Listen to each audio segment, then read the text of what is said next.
All right, so let's talk about content. This is a topic that a lot of startup founders and marketers struggle with. They struggle to be consistent, they struggle to come up with ideas, and they struggle to stand out. So that's going to be my objective for this video, is just to talk about content and how you can stand out and how you can avoid being an influencer who, only knows how to get attention and be a dancing monkey on the internet, to being a business operator, someone who can get attention, but also knows how to convert that attention into future cash flows. That's the aim here.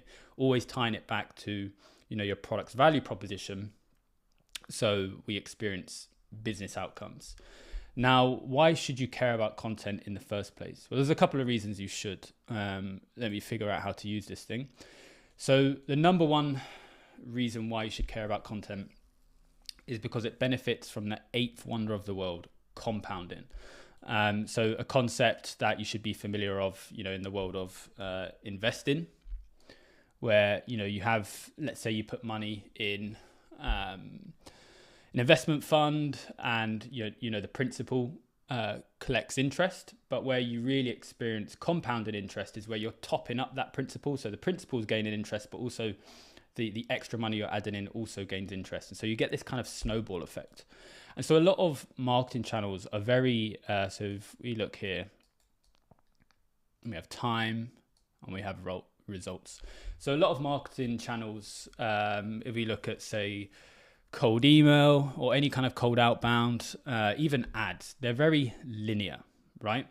Like if you want to get more results with ads, you just spend more money, or you can increase your conversion rates, you can increase efficiency, like your click-through rate, or metrics lower down the funnel, like the conversion rate on landing pages or offer pages, or the conversion rate between, let's say, a demo to an opportunity or an opportunity to a customer. But broadly speaking, they are very linear. If you want more outputs, you have to give more inputs. Very, very linear.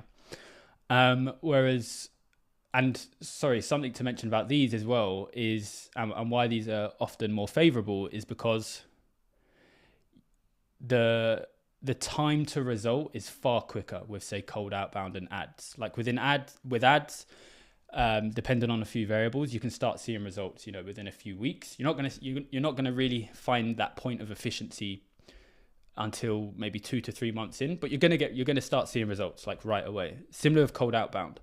As long as your domains are prepared correctly, you know how to write copy, you have something the market wants, you're going to get results within weeks.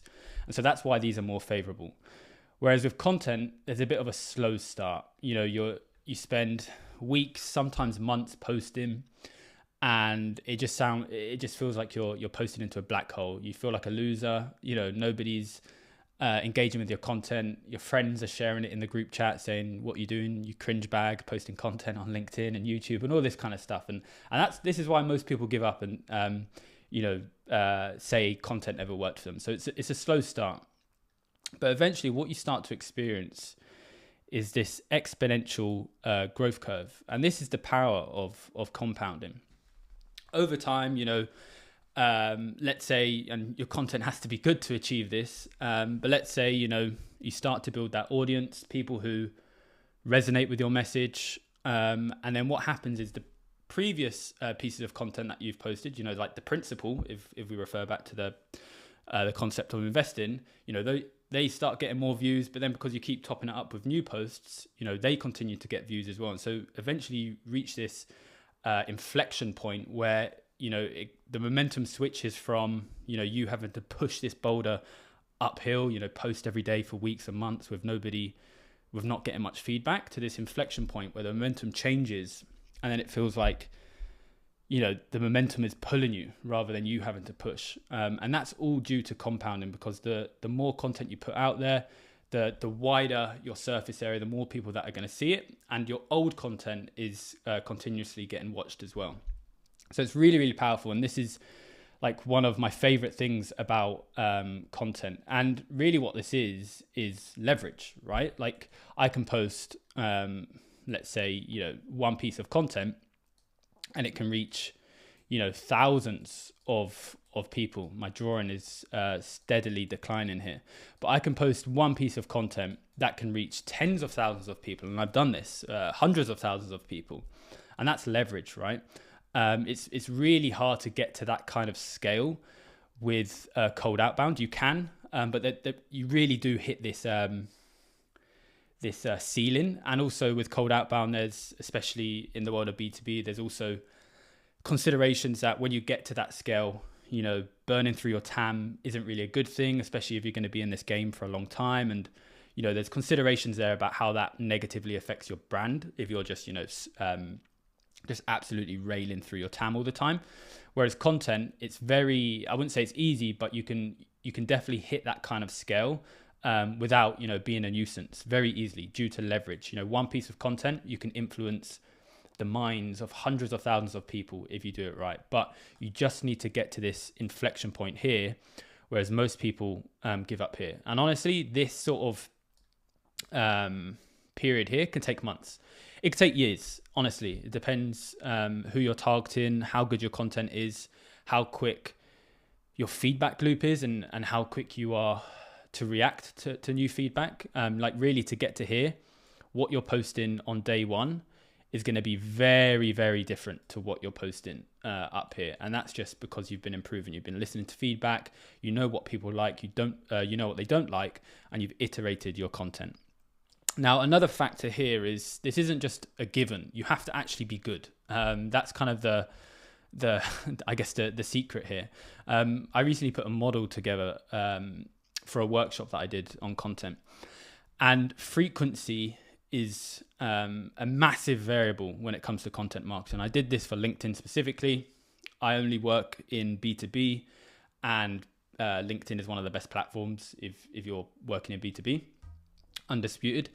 And so we have the blue trend here, which I think is 2 posts per week. So if you were doing 2 posts per week on LinkedIn over a 12-month period, this is the kind of growth you would achieve. So we've got time here, and we've got total impressions on the left. And I think this model was based on 10 to 15% month over month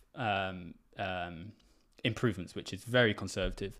And then in red, we have 5 posts per week. And so we can just see the delta here, especially if we get to like here, you know, between somebody who posts 2 times a week and somebody who posts 5 times a week. So frequency is really, really important.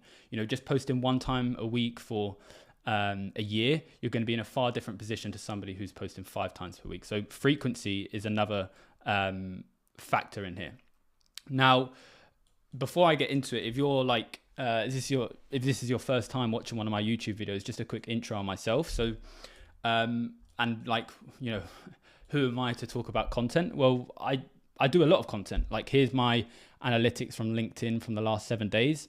And something really important to remember here is that I haven't been doing a lot of content recently. I've just finished a 10-ish week intensive work sprint focusing mostly on product. And so I haven't been doing a lot of marketing.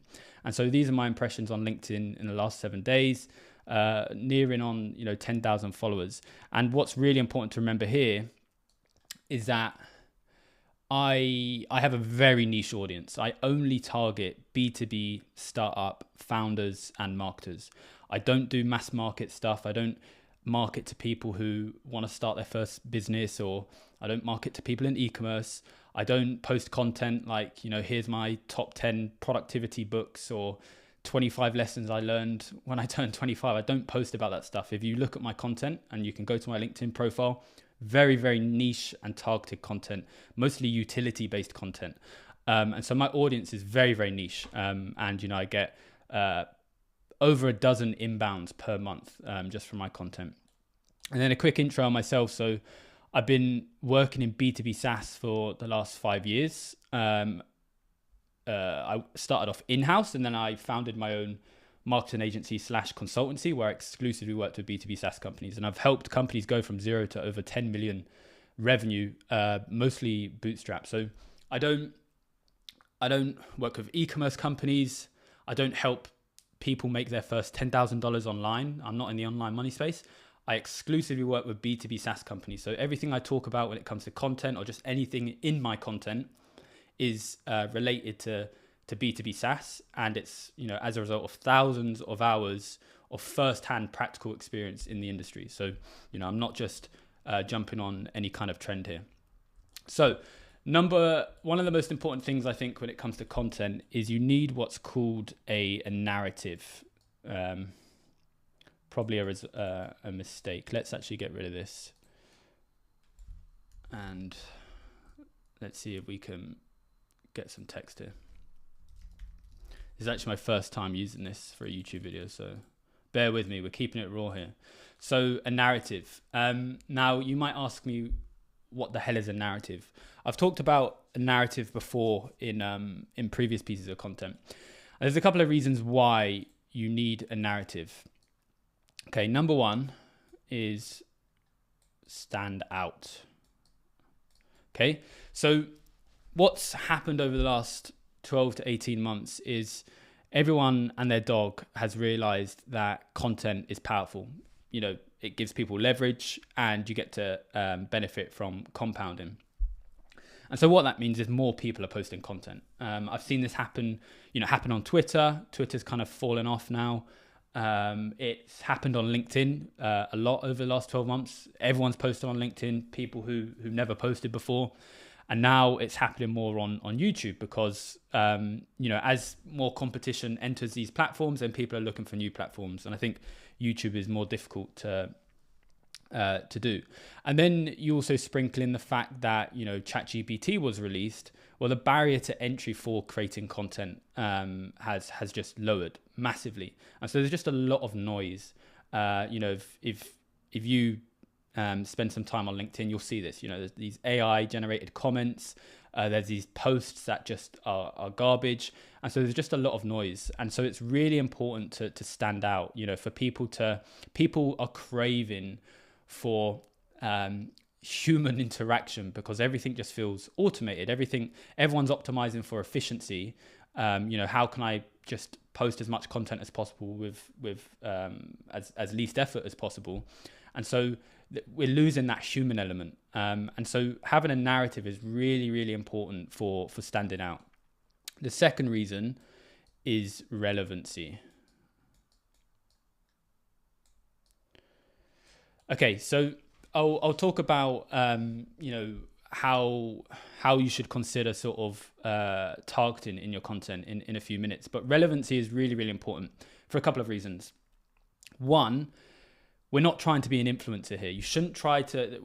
The aim of the game here isn't fame. It's not to be a celebrity. It's to grow a profitable business that can generate cash flows, and hopefully you have some kind of liquidity event, or maybe it's just cash flow you're optimizing for here, right? We're doing this for income. We're not doing this for fame.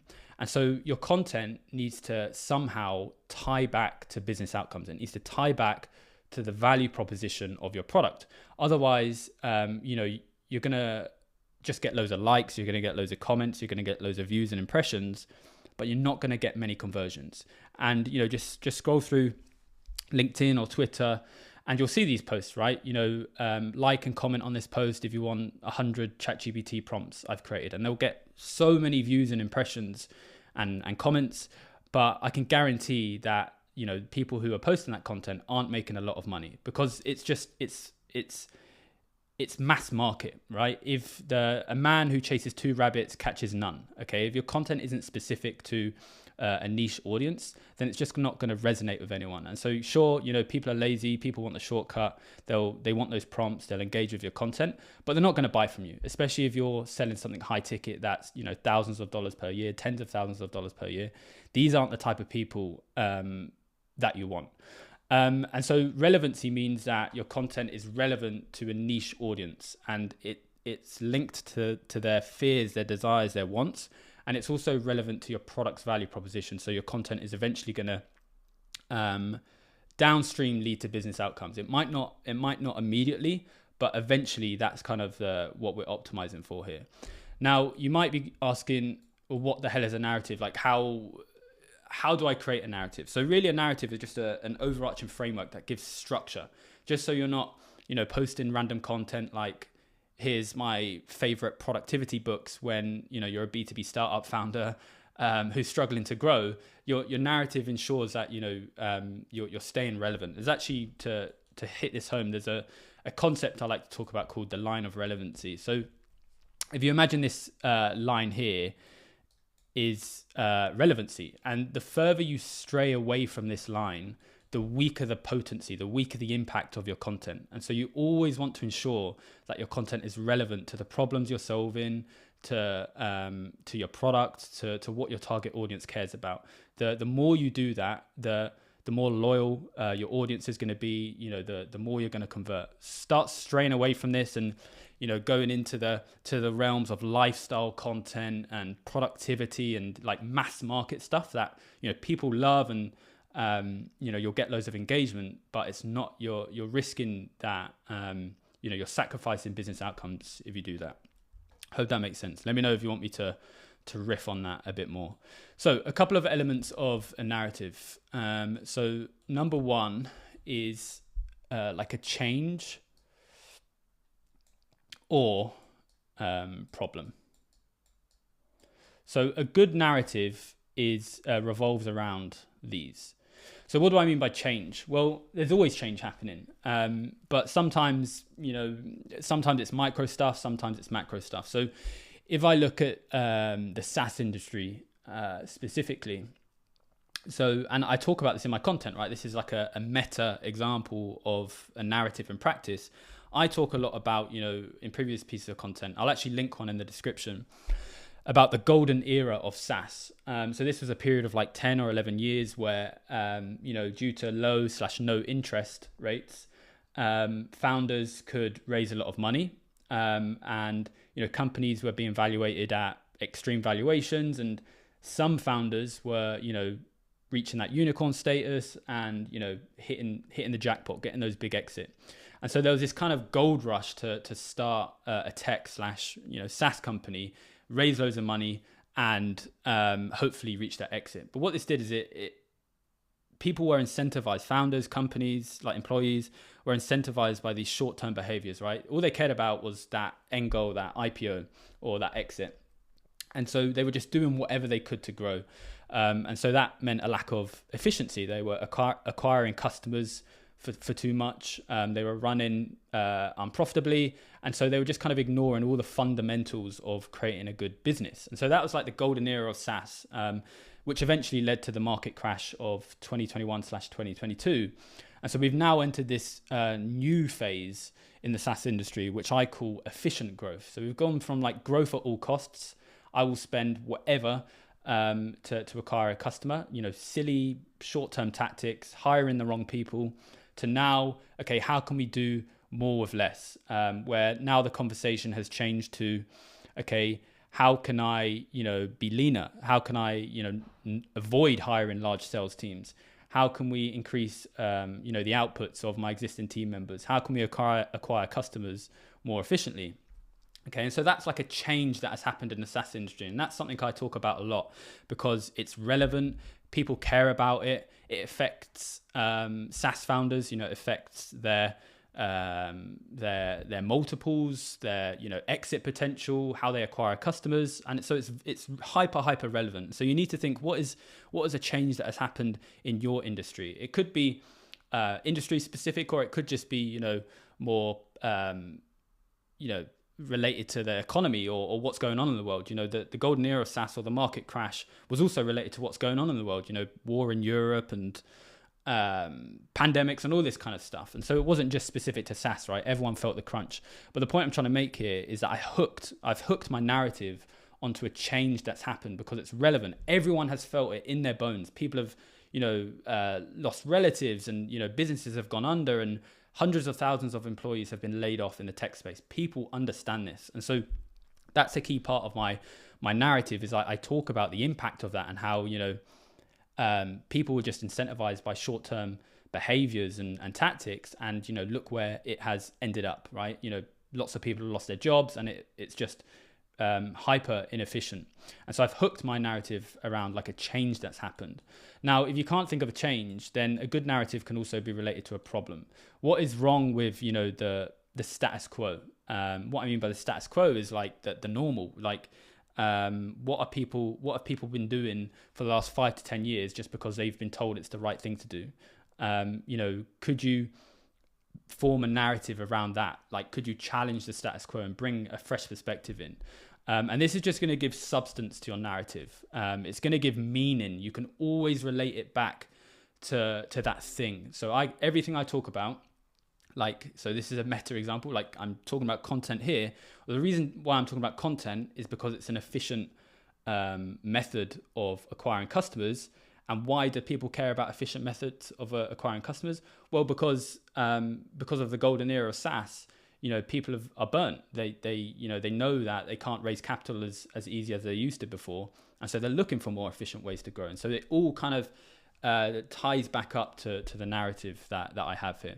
So really important to focus on a change that's happening, micro or macro, or just a big problem that you're seeing.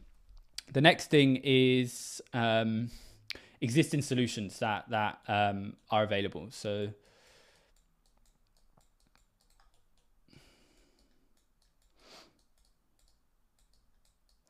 great writing. Harry aged 5 writing. So what existing solutions are there in your market? So this could be, again, this is aimed for startup founders and marketers. What existing products are in your product category? Who else is operating in your space? What capabilities do they have? What features do they have? What is their narrative? What knowledge are they spreading to the market? What information are they giving? What promises and claims are they making? What are the existing solutions in your market? And so you need to be aware of this, because if you're competing with these companies, then you need to know, why you're different. And so that brings us on to the next one, which is, I guess, let's just call it like, why are you unique? So why is your solution better, faster, and cheaper than existing solutions? And when I say cheaper, I don't necessarily mean, just copy your competitors and charge less money. Cheaper is also a function of speed. If you can, because we're B2B here, right? So if you can get somebody to the end result 10, 20, 30% quicker, well, there's a cost saving attached to that. And so therefore, inherently your product is cheaper. So it doesn't just mean like undercut the pricing of your competitors. That's not a good strategy. So you need to know existing solutions. So, what is the status quo? What are people using? What are the shortcomings of those products? Maybe they're good, and so you need to spice your product up a bit, but you need to be aware of what are people using today.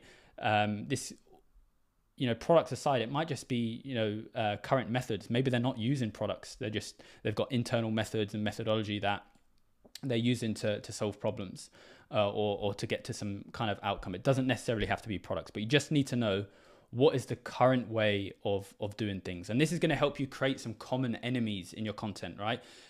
Polarization is really, really good in content. Like just showing people, creating this common enemy that you can throw rocks at.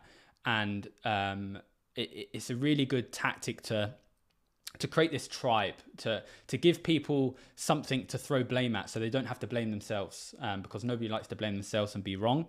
And so what we can do is we can create a common enemy instead that we can throw rocks at, and we can use as this change agent to really to build this desire within your target audience. So that's existing solution. And so why are you unique? What makes you so special? Is it do you have some kind of unique mechanism? So you're using you have new features that others don't have in the market. So we've seen this happen in the cold email space recently, or there's a lot of change happening in the go-to-market space where, maybe 2-3 years ago, we saw features like inbox rotation be introduced to the market, domain warming. What else? Those are two good examples where, previously companies were using tools like Outreach and SalesLoft. One SDR would have one email account, sending 40 to 50 emails per day, semi-automatic. And then other tools came out where basically an SDR's output could be increased by 100x. And, mechanisms like inbox rotation and domain warming ensured that, not only the output of these SDRs could be multiplied, but also the success rate of these SDRs as well, because more emails would be landed in the primary inbox because deliverability was now, rightly so, being given the attention that it deserves. And so those are unique mechanisms. Now, that's the best thing you can have. Ultimately, you could be making a claim in your marketing. You can say you're better, faster, cheaper than the competitors. But if you're actually not better, faster, or cheaper, then, people are just going to find you out. You're selling snake oil. And so that's really important that the claims you are making in your marketing are actually backed up by your product, or they are going to be backed up. Maybe your product isn't there just yet, but you as a team are kind of manually bridging that gap at the moment. So just really important that the claims you're making can actually be backed up. Now, it might be that you don't have like any sort of unique mechanisms or features or capabilities that don't already exist in the market. And so an alternative there is, well, just by having a unique voice, a unique narrative, someone or being a company that, challenges the norm, goes against the status quo, that's being unique. And it's going to stand out, especially in industries where, things have just been done a certain way for so long.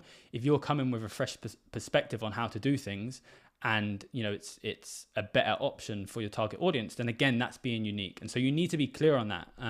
Like what's really important here is, this is just like a 20-minute video, but this stuff takes hours, and you're always updating and iterating it. And so after this video, you need to sit down and write these things down. Like, what is that change or problem? Like, go research papers, look at data, understand what's going on in the world.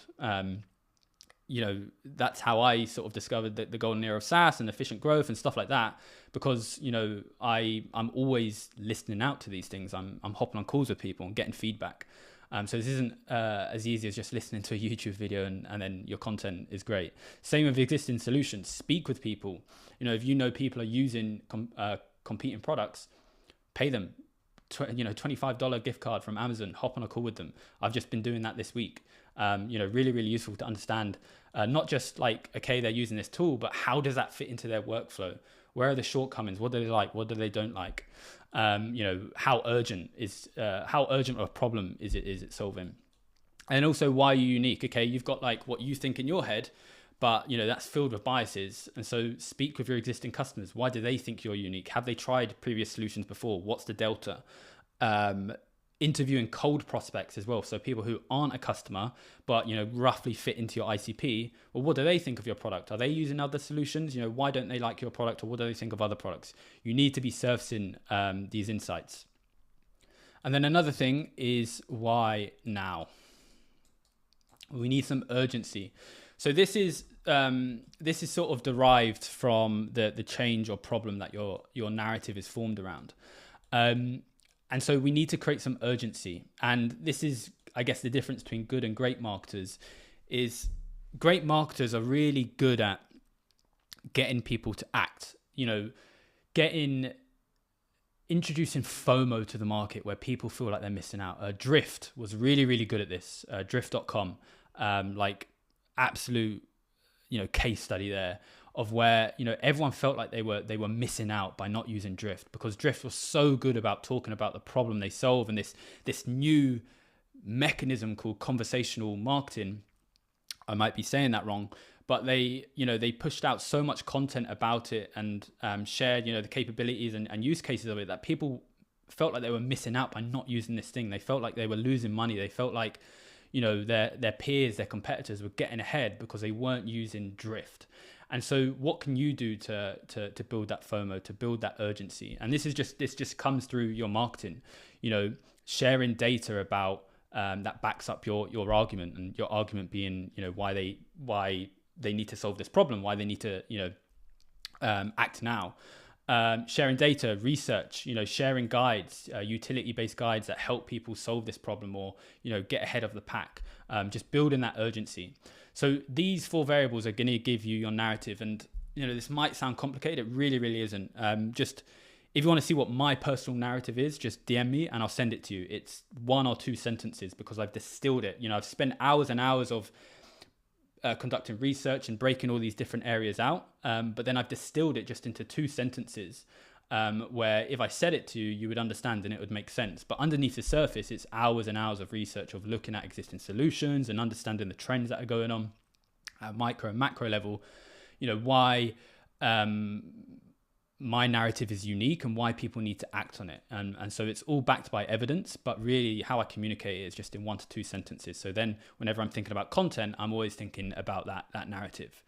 Okay, so we've got your narrative. This is kind of like the top level at the top, your narrative. So regardless of who you're targeting, what channel you're posting content on, whether it's video, text, graphic, YouTube, LinkedIn, whatever, your narrative is really constant. And what I mean by that is you should always be iterating your narrative, over time as things change, but it's not changing based on the platform or who you're communicating to. Your narrative is at the top level of the hierarchy. It's the thing that drives all of your marketing, all of your content. And this isn't just for content, this is for outbound, this is for ads. Your narrative is at the top. It's why you exist. It's, the change you've seen or the problems you're trying to solve and how you're doing that. It really is, it's at the top level of the hierarchy. Then underneath your narrative, we have unique viewpoints. Okay, so for unique POVs, what you need to be thinking is, what are those things that you believe that either go against the status quo or, not many people are aware of, and, unique. Okay, so not many people are saying these things, or not many people are aware of them. And why it's important for them to be unique is, well, because we're trying to stand out here. We're trying to bring something fresh to the market. Remember, we're trying to stand out. Things are busy. Everyone's just, there's a lot of noise going on, and so we need to try break through that noise. And the best way to do that is through unique points of view. And it's important that with your content that there's actual substance. You're not just being contrarian for the fun of being contrarian. You're not just like going against the status quo because you're trying to rub people the wrong way and you're trying to rustle a few feathers, because you're just going to piss people off, and there'll be negative backlash. There has to be actual substance, and the best way to get these unique viewpoints, and this is I guess the kind of kicker, is, well, unique POVs are a function of actually doing things, running experiments, like being on the edge, speaking to people all the time, understanding what's going on up here, what are those changes that are happening, what are the problems that people are experiencing, just being immersed in your market. And this is where most people fall short, right? Everyone just wants to skip to the end point of the race, but really the nuance, the edge is found in the middle point of actually doing the things, like being in your market, speaking to people, being on the edge. There's just no shortcut there, and so that's really how you're going to get your unique points of view. And to give you an example of one of my ones that I need to change because the market has just sophisticated so much. But one of my viewpoints was just the old way of cold outbound is dead. And so it's just a statement. It's just a unique point of view I have. And so if I said that to someone at a dinner or at a bar or whatever, I just said to them, hey, the old way of cold outbound is dead. It gives a bit of idea of the viewpoint I have, but it doesn't really add context. It could be like, well, why or how? Well, if the old way is dead, what's the new way? And so that's where we then come on to the actual subject matter of the content, and I'll talk about that in a few minutes. But your point of view should just be these short statements of things that you believe that are unique. When I come up with this point of view, of course there were people out there who shared the same beliefs, but most of the market didn't believe that. They were still stuck in the old way of doing cold outbound. And we've actually got to I think we've reached the inflection point in the market where most people are adopting the new sort of methods of cold outbound. And so I need to update my point of view on that. But, just as an example here, it just needs to be these statements. What do you believe that most people don't? It doesn't need to be some crazy thing. As I said, the old way of cold outbound is dead. Another one I have is companies must achieve market mastery to succeed. Again, so it's like, well, what the hell does that mean, Liam? But and that I'll come on to the subject matter, but the viewpoint, I can then talk forever about what I mean by that. And so your viewpoints or points of view are just sort of short, succinct sentences that you believe that all tie back to the narrative. So why do I think the old way of cold outbound is dead? Well, because it's inefficient. Large teams spending too much money, spending too much money on software. And so it's inefficient. I think it's a product of the growth at all costs era, where people were just throwing money at things. Sure, let's hire expensive sales reps and buy all the enterprise software we can in the world. But people have realized that it hasn't been the most efficient way of allocating capital. And so again, it ties back to my narrative. And so all your viewpoints, they're sort of a step down in the hierarchy when it comes to your narrative. So you need to think, what are these viewpoints, these opinions, these points of view that you have that tie back to your narrative that not many people are speaking about at the moment. And this is something I think I do quite well in, because even though I've worked in SaaS for the last 5 years, I'd say I don't really fit into this typical tech bro stereotype or persona. I'm quite unconventional. I like to do my own thing most of the time. I don't really identify with a lot of things that people in SaaS do, and so I'm able to bring these unique points of view to the market and distribute it via my content, and people resonate with it because it's fresh. I'm not just regurgitating the stuff that you see on HubSpot blogs or SaaS podcasts. Like, I'm bringing fresh things to the market. And again, going back to the other point, that's because I've done thousands of hours of actually my own research, speaking to people, doing self-exploration, not listening to what the books say and what the podcasts say, like just figuring it out for myself. And so, as a result of that, I've been able to bring unique points of view to the market. So really important for you to have them. Again, they can just be statements. We then come on to the actual subject matter. Subject matter. Maybe I'll do this on my iPad next. So subject matter are the actual pieces of content you're gonna write, you're gonna create.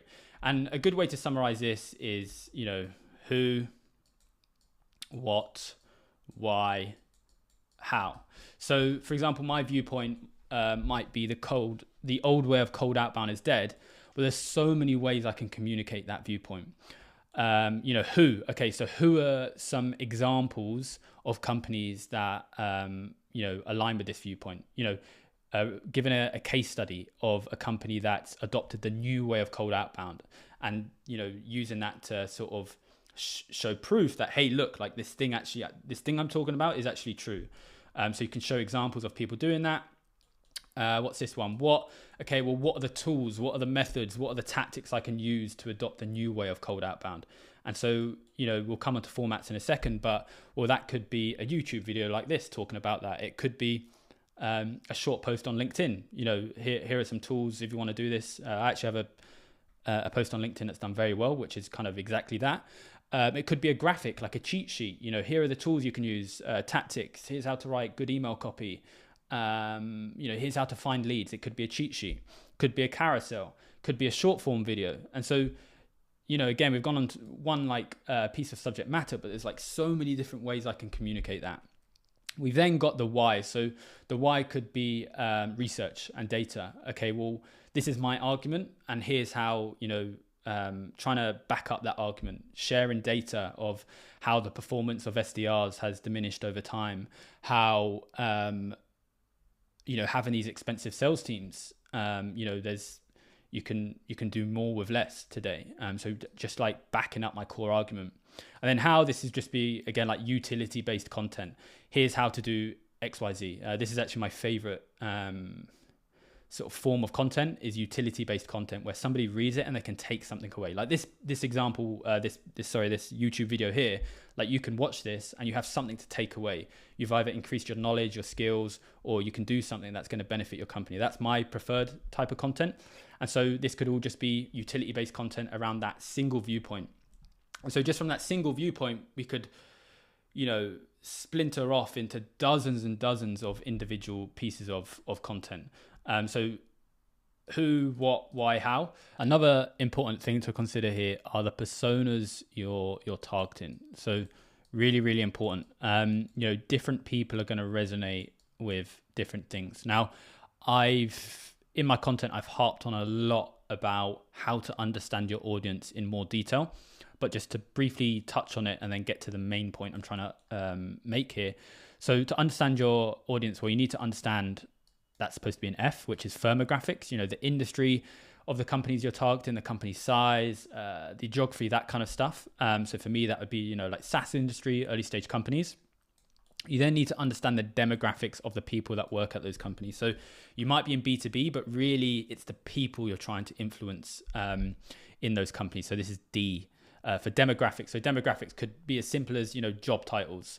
Are you targeting chief marketing officers, or are you targeting marketing managers, or, BDRs or VP of sales? Really, really important. All of these have their own selfish desires and interests.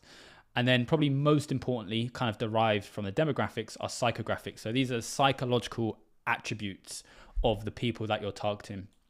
And so commonly this is broken down into interests, activities, and opinions. But I think another way to think of this, and something I prefer to, a heuristic I prefer to look at it through, is, fears, desires, interests, wants. What do they really, really care about? And just to riff on this a bit is, a common mistake that companies make is they always talk about business outcomes. They always talk about increasing revenue, increasing productivity in a business.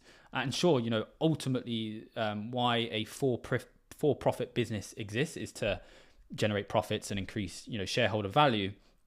But a marketing manager, if that's who you're targeting, does not care about revenue. Sure, yeah, they want to be at a company that is secure. They want to be in a company that is going to be around for a while.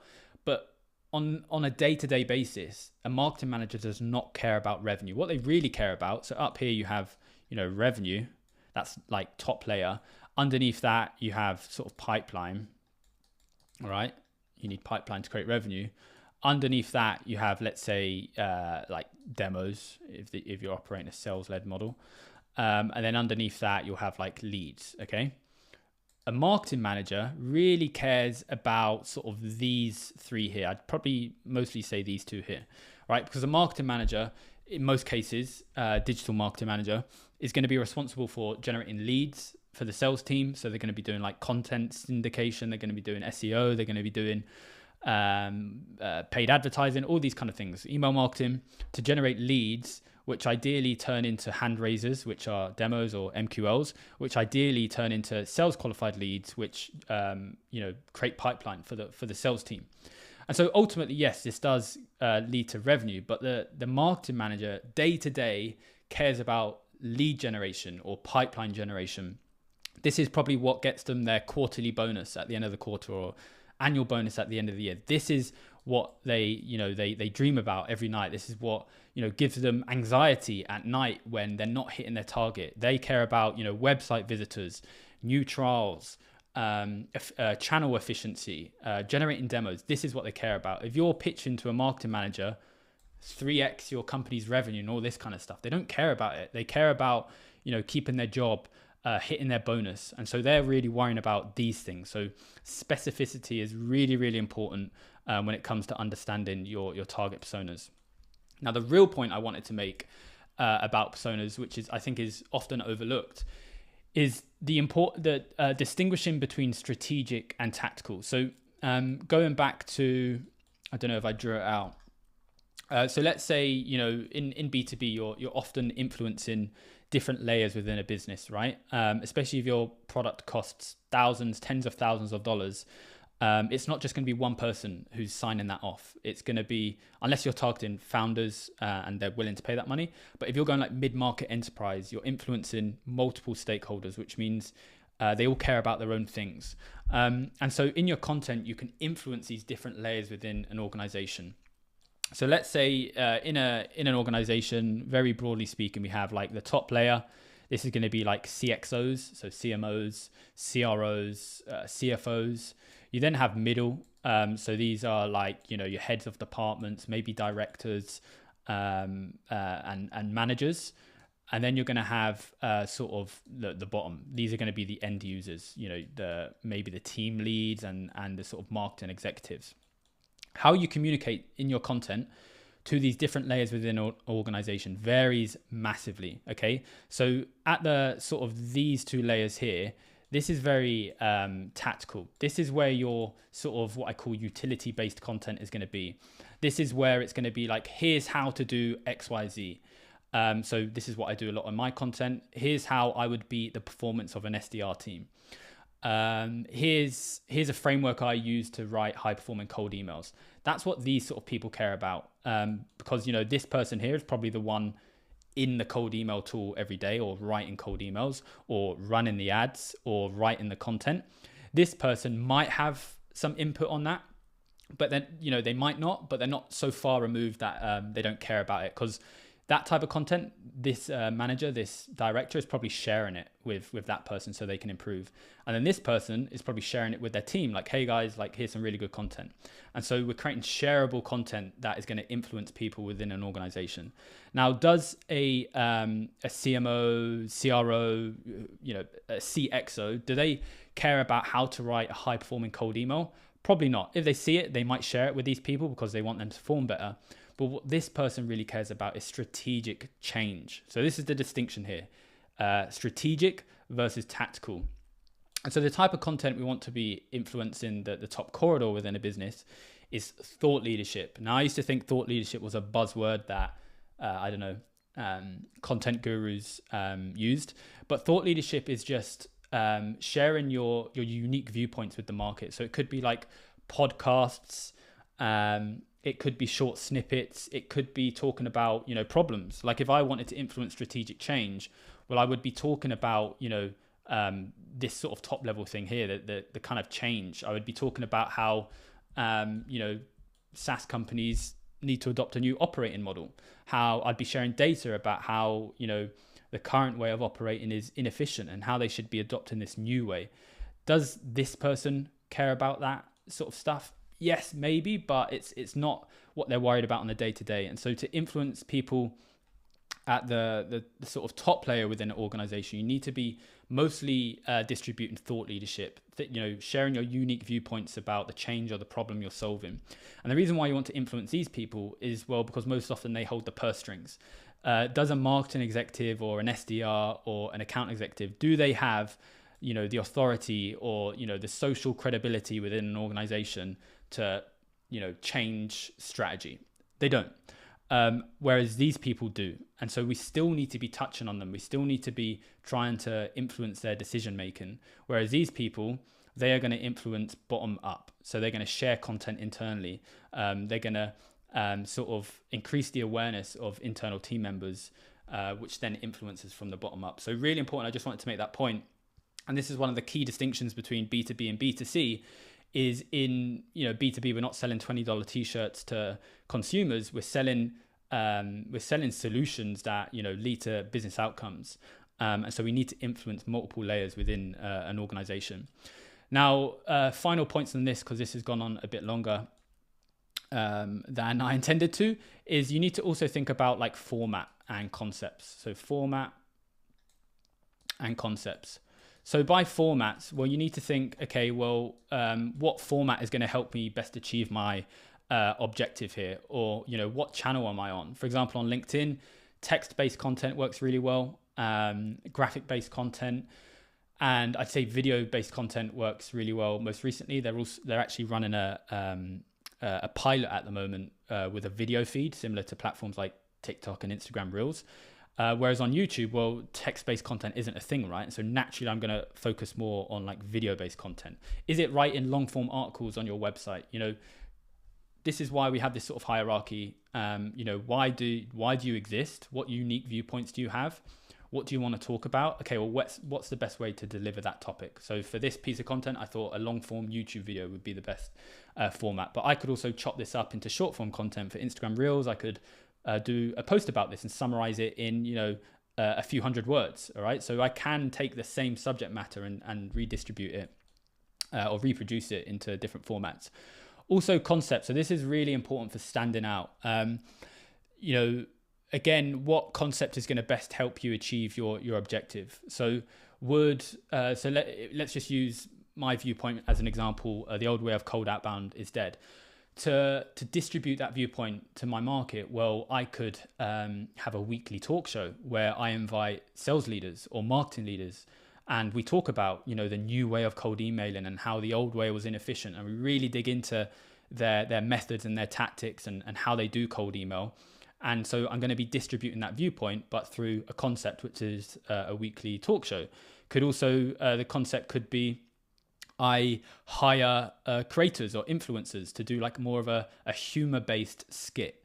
So these are different like concepts, and this is really where you can stand out, because most people are just writing posts on LinkedIn or Twitter, doing YouTube videos, and so at the concept level, this is really where you can stand out, bring something fresh and exciting into what is typically quite boring and mundane, right? B2B, it's not exactly sexy. And so if you bring new concepts, these weekly series, talk shows, bringing humor into it, this is really where you can stand out while still distributing your narrative. So that's it for content. This was just crazy, Saturday session in the co-working office. Didn't really have any plans here, so hopefully it made sense. Let me know if you want me to send any resources or more thoughts on this. Happy to just follow up with a Loom video and share my thoughts. But yeah, I'll see you in the next one. Cheers.